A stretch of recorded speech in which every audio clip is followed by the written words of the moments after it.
এপ্রিলে প্রথম শ্বশুর বাড়ি যাচ্ছি। ভালো লাগছে, পরিবারের সাথে দেখা হবে, সবাই মিলে একসাথে মজা হবে। আর ছেলে মেয়ে বেশি এক্সাইটেড, দাদা বাড়ি যাচ্ছে এই জন্য।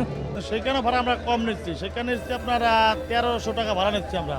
অরিজিনাল ভাড়া আসতেছে আপনার 2091 টাকা।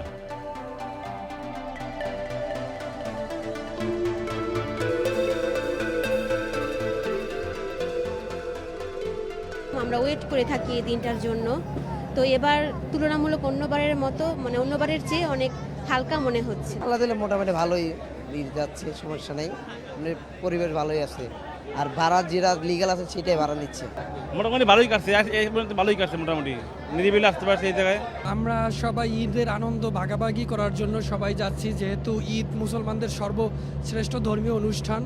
তো আসার সময় তেমন একটা বেগ পাইতে হয়নি। লাস্ট স্টেজে গুলিস্তানের দিকে একটু জ্যাম ছিল, তো আমার মানামি লঞ্চের টিকিট কাটা আছে। ভোগান্তি তো অবশ্যই আছে, এখানে রাস্তাঘাটে যে জ্যামজট আসতে অনেক ভোগান্তি, এখন আবার লঞ্চে উঠতে অনেক সমস্যা হইতে আছে।